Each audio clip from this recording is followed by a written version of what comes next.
Okay, we were talking about the episode Point of View, the MASH episode. What were some of the challenges that you remember? Oh, well, they put it to me and said, here's a script which is about a soldier who has lost his eyesight loses his eyesight the first few seconds after the scene begins.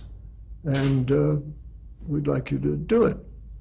So I conceived of using a handheld camera right from scratch one, and it's the soldier, the camera operator is walking with the camera, and people are talking right into the lens, his fellow soldiers, and suddenly there's a bomb explosion, and he's hurled into the ground. And I had the operator fall to the ground into the dirt and twist the lens as one's head would be if one were hurt.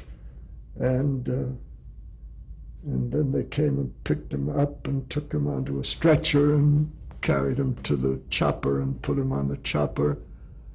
At the dailies, I remember one of the producers, not Gene, one of the producers looked and said, "Those guys' shoes are not dirty." We had forgotten.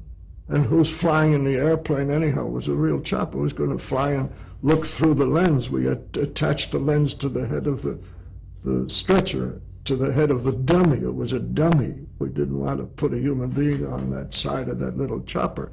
So who would know? I never bothered to notice. But the whole show was a wonderful thing because I was able to. There was one movie, and I'm not sure if it had anything to do with it, but I've never seen anything except one movie many years ago with Robert Montgomery, where the camera was the lead person's eyes instead of the man. But this thought of having the camera be this wounded, first alive soldier and then wounded soldier all the way through, I had such fun with it, and it won an award. Hey, what more could anyone want?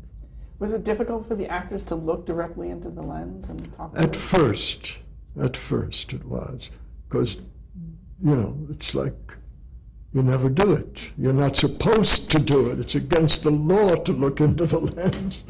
But they learned to do it, and they all did it very well. They all did it very well. Do you have a favorite episode among the ones you've done? Well, obviously, Point of View, and the one with Harry Morgan where what is the name of that bottle that's left? There's a name through history, Tantour, the one with Harry Morgan, and the one where Mike Farrell breaks into tears talking about not seeing his newborn child. Farrell, and of course Alan was there, and so many things. That one was Period of Adjustment? That's the one, yeah. You got another Emmy. Yeah, I forget that.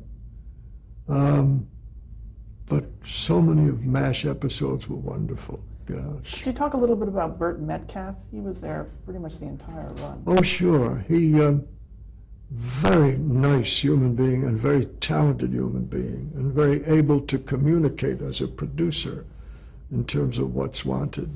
And married to a wonderful woman. And I think he began as an actor and became a casting director for Gene Reynolds, and then became associate producer, and then producer. And he's just wonderful, and warm and friendly, and laughs at all my jokes. He's terrific. And Gene Reynolds is terrific.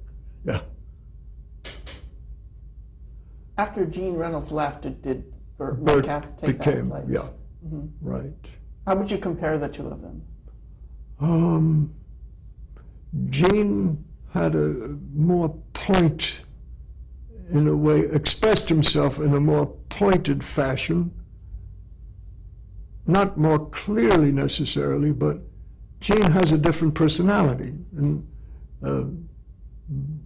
that's really, I think, the difference. In creativity, they were both alike, but one has a pointy kind of, and I love Gene's pointed jokes and things.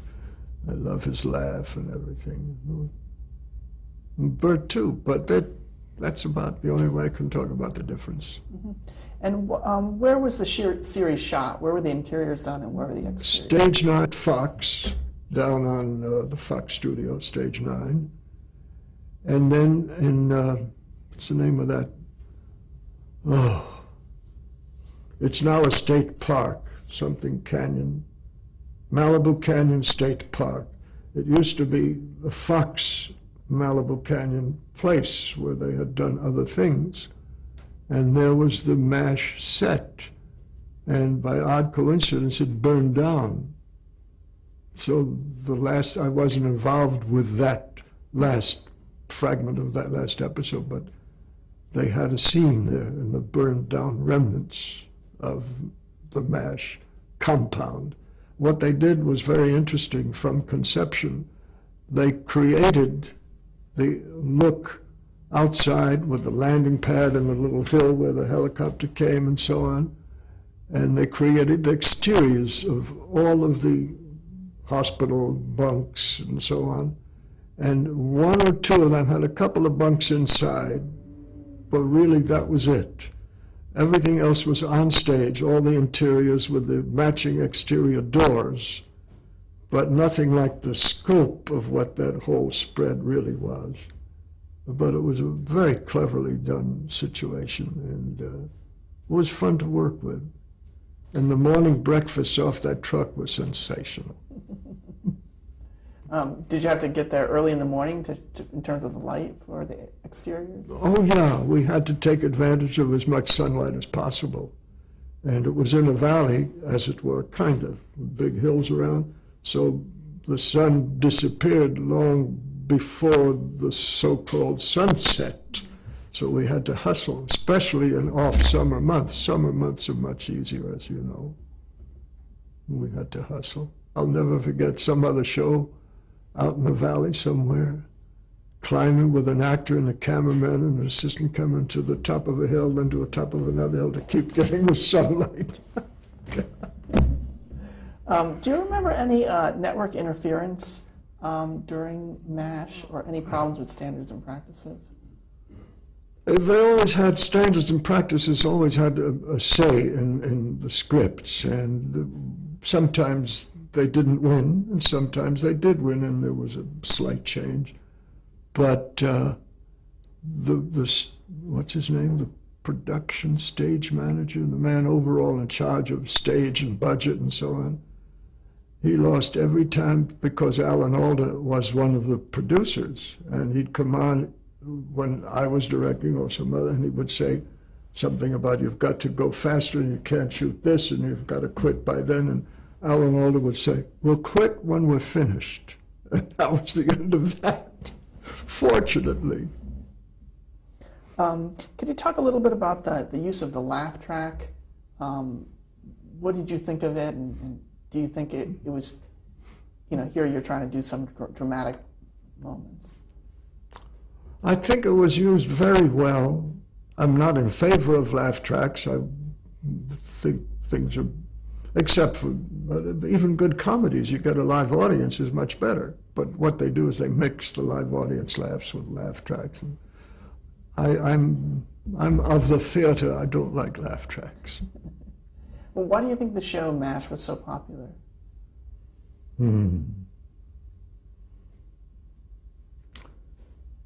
Aside from the fact that it was wonderful with serious motives and comedy motives, I think people thought of it maybe more as if it were Vietnam as opposed to the Korean conflict, quote unquote Korean conflict, Korean War. I think it struck home because this was 1980, 1979 or something like that we did MASH, and it wasn't that far back for Vietnam. I think people related to our boys, quote unquote, being in that kind of trouble. Plus the humor, It's hard to beat that combo. Why did the show go off the air? I'm not sure. I've heard different rumor reasons. The writers were tired of it. couldn't think of scripts that much, that funny, that serious anymore. That some of the actors had other things they wanted to get going with. I only wish it hadn't gone off the air, but I don't really know for sure why. Did you have anything to do with the final movie? I was supposed to direct it, but Alan Alda said to the producer, you know, I'd like to direct this. So what could they do? He directed it. Mm-hmm. The producer had already told me, you'll be directing the Final Showdown. Oh. Had you seen the script already? No. Mm-hmm. What did you think of it when you saw it? Terrific. Alan's a terrific director.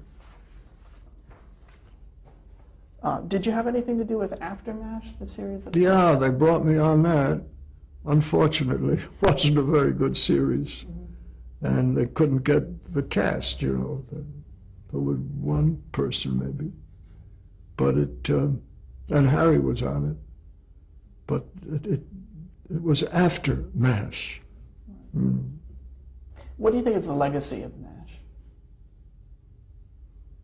Anti-war and humor. Hey, that's why it's all over the world, you know. How can you beat that combo? It's never been done before, really. And I doubt that it'll ever be done again. I want to talk a little bit about the craft of directing itself. Could you describe your style of directing?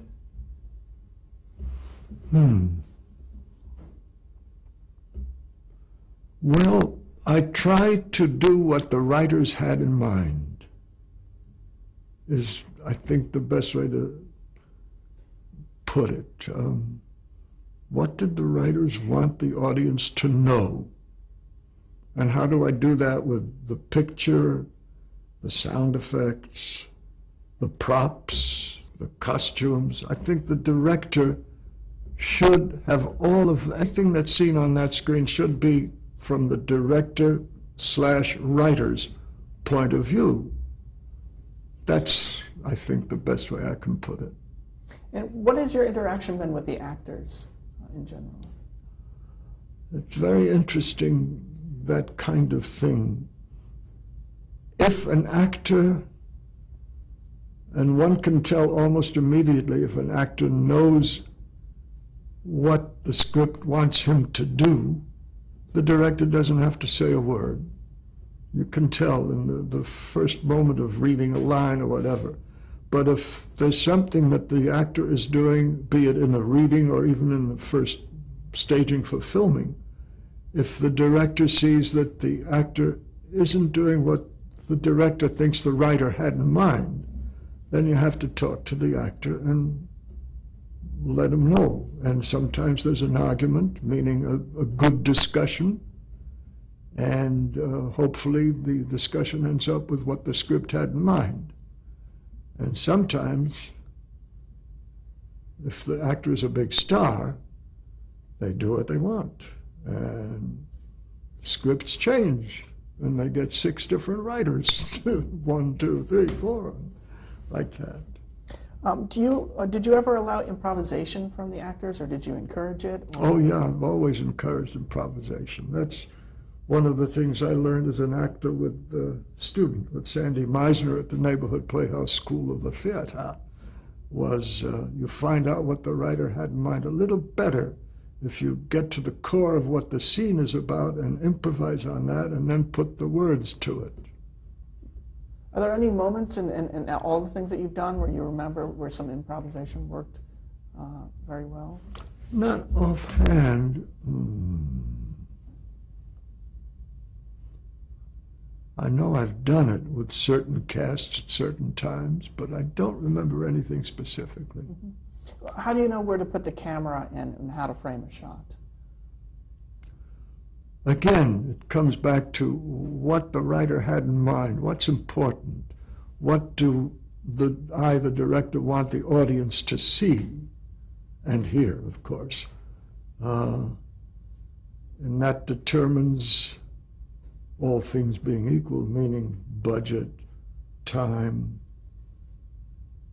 It's funny, the first thing that comes into my mind as an example is what Hitchcock did with the movie where he shot 1,000-foot rolls of film, and with his special technique, you can't tell where the film is edited.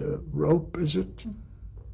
And he always, in other words, he never cut, except at the end of a 1,000-foot roll.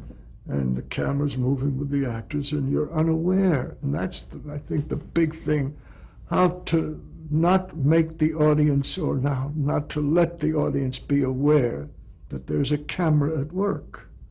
So they're watching what the actors are doing and saying. In other words, what the script is about, I think, is what good direction is, so that the audience isn't aware of direction, be it camera, lighting, props, but it's all there. It's all contributing to what the written word had to say. What makes for a good script? Conflict. In other words, I don't mean shooting, of course, with guns or not. I mean, are two characters interested in the same thing, and how do they go about doing it? Or are they interested in one in this and one in that? And what are the battles, be they mental or physical, that they have to go through to achieve what the ends are? If someone doesn't want anything, then who cares? The only thing that matters is, does someone want something? Are they going to get it, or are they not going to get it? And how they get it. I think in acting it breaks down to who, where, what, when, and why. As an actor reading a script, who am I? And you only arrive at who I am by knowing where I am, when I'm there, and what I'm doing there. And then you find out, well, that's who I am. And I think that applies. It all goes back to acting, I think. How do you create chemistry between the actors as a director? You pay them. I don't know. What does that mean? How do you create chemistry in the scene as such? Let's say. Well, you get them to understand what the scene is about. If they don't, you try to get them to understand what the scene is about. There are some actors, big stars, who are brilliant, who know what a scene is about, and they do it, and you don't say a word. Small actors are like that too. But it's all in the script, and if an actor doesn't understand and doesn't seem to understand, you try to explain what the writer had in mind. Where's the conflict? Who's doing what to whom, and with which, and when? Okay, I want to continue by talking about the television show Lou Grant, which you also did with Gene. Oh, yeah. And can you talk about, were you there at the beginning? No. No, I came in shortly after it began, and I left to go with Gene over to MASH. So I'm not sure how it began and what went into it and so on. What do you recall about the show? Well, I recall mostly how wonderful Ed Asner was as the editor-in-chief, and all the other actors were very good. Seems to me anything Gene Reynolds had anything to do with always had good casting and good scripts and good ideas and so on. Did Lou Grant deal with controversial issues? I think so. I think, if I recall, I only did a few of them, but I think they did, yeah. Do you remember anything about Nancy Marchand, who was the... Wonderful actress. I remember her. She was grand, you know, really grand. It's funny. I was once doing a Kojak, and she had been cast in it. And she got the offer to go to Hollywood for something, which took her eventually to Lou Grant. And so I never worked with her in New York, but I almost did. Let's talk about some of the other things you did in the 70s. The Belle of Amherst? Oh, yeah. Julie. Oh, Harris. Julie Harris. We did that. She had done it on stage, and I think she's still doing it on stage. And it was decided by a couple of producers to put it on tape for KCET, which we did. And what I did was photograph a finished performance. I really had nothing to do with telling Julie how to read lines, and who would anyhow. But I did photograph it with 3 or 4 cameras out at KCET, and I was allowed, although one of the producers questioned my using a certain wide shot at a certain time, the usual choice of opinion and so on. It was done in front of an audience? Oh yeah, full house. And she plays to the audience wonderful. You've seen it, have you? No. Yeah, it's worth seeing because it's the Belle of Amherst. It's this wonderful Emily Dickinson, and she laughs and she cries, and it's just wonderful. What about the series Charlie's Angels? Oh, I only did one of those, the one that introduced the replacement for, I forgot her name. I only did one of those, a 2-hour thing in Hawaii. Were you doing Hawaii Five-0 at the time? I might have already finished. The series might have been finished by then. Mm-hmm. But they did that, and the 2 producers knew my work from other things, and they said, please do this. What the hell is her name? Well, Cheryl Ladd was. That's the one. That was our first show, mm-hmm. first of the 10. So I went to, against all my will, I went to Hawaii, and I had a wonderful time shooting that, directing. Were the people aware that you were going? Were the natives, did they know that you were coming to film this Charlie's Angels? They did when I got there, because we used a lot of the people who had been working on 5-0. You know, a lot of old good friends and stuff like that. Did you have crowd control problems or anything like that? On occasion, yeah, but there was always someone or a group or whatever to help keep the crowds. Did they tell you anything specific about how you were going to introduce Cheryl Ladd? Did you know like the importance of this episode? No, just they were replacing Farrah Fawcett with Cheryl Ladd, and would I do it? And I said, Hawaii? Sure, I'll do it. Okay. Almost as good, not almost, but almost as good as Rio de Janeiro at carnival time. You did a show, the Paul Taylor Dance Company? Oh, yeah. That was the first thing he ever did on TV. And it's 2 of his dances. And he's just wonderful. And we had a good lighting man. And we did it down at that place in, not Tennessee, the big music hall where they do all those country western programs. Anyhow, he's a wonderful choreographer, and I loved doing it. Esplanade was one of the dances, set to Bach, just great stuff. The Gathering, Part 2? Oh, yeah. That was, oh God, I found an old, oh, there it is. I brought it out, didn't I? Gathering, Part 2. Joel Robeson was the exec producer, and I had worked with Joel on several shows at Universal. Among them was The Virginian and other stuff like that.